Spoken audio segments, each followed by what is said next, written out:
We've been here since 7 o'clock in the morning, talking with Mr. Paul Leeper, and he's given us the whole background story of his take on Watergate and what had happened and how he made the arrest and what his thoughts were and what was going on through his experience.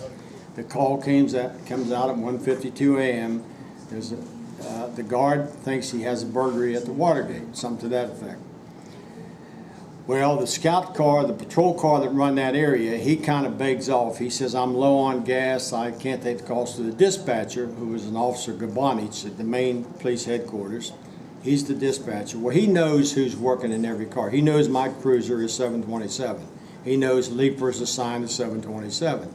So he comes on the air and says, 727, can you handle this call? And do you have an official on board, meaning a sergeant or above? Carl Schaffner, one of the officers working with me, and John Barrett. Carl looks at me, and I just kind of blink my eyes. I give him the go-ahead, take the call. So he takes the call. 727, we have an official on board, we'll respond. We respond to the front of the Watergate complex.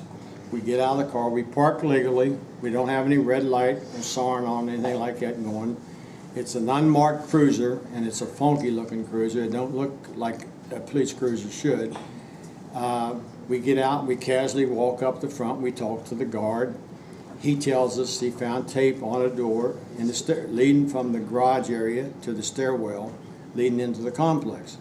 Well, we knew from reading crime reports, and that's what the sergeant in charge of Old Clothes, he reads a crime report, a 24-hour crime report every day.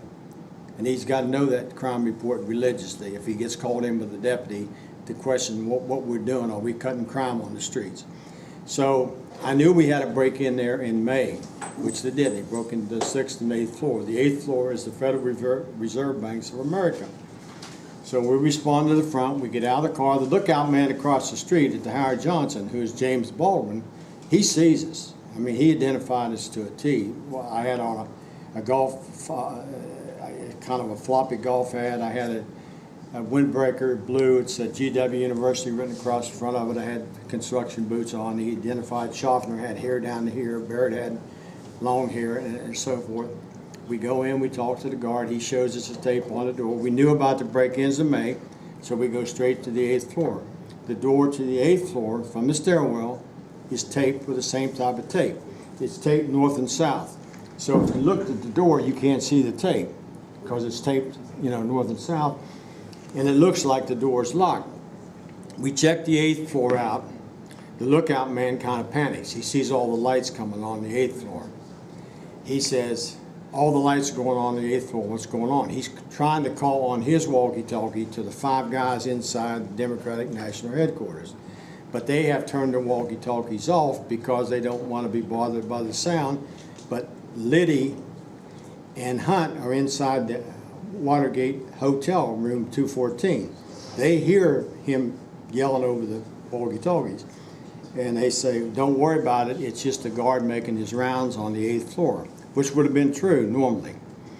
So we come back to the stairwell. I send Barrett up to the 9th floor just to double check, make sure there's nobody above us. It's tight, you can't get in from the stairwell. We drop down to the 7th, it's locked tight. We go to the 6th, it's taped the same way as the stairwell door leading from the garage is taped, and the 8th floor. So now our adrenaline's starting to pump. We're getting excited because we figured there's something going on here. We start checking that place out, and you do that very fast. You're just kicking indoors. You got the weapon in one hand, and you're using your feet to kick indoors. The reason you do that, if there's somebody behind the door, you should plant their nose in the door, and you don't have to deal with them, okay? You're protecting yourself. It's kind of a safety issue. We come to what they call the platform room inside the Democratic National Headquarters. We go out on the balcony of the platform room, and we're looking directly across the street to Howard Johnson, and we see this guy looking directly at us. He's staring at us. He's the lookout guy, okay? But he's panicking this time because he sees our weapons. And he goes on the walkie-talkies again. He's screaming in the walkie-talkies. We find this out later. And he says, how's our people dressed? How's our people dressed? Well, Liddy and Hunt, who's still in the hotel room, they're far removed from the scene. They say, Well, our people were dressed in suits and ties. He said, well, we got problems then because there's 2-3 guys out here dressed like maintenance workers and they have weapons. But at that point, we're so close to the 5 guys inside the Democratic headquarters, unless they can walk through stone walls, they can't get away from us because we're between them and the exit to the stairwell and the bank of, I think they got 6 elevators in the Watergate complex. So we're between that, they have no way out.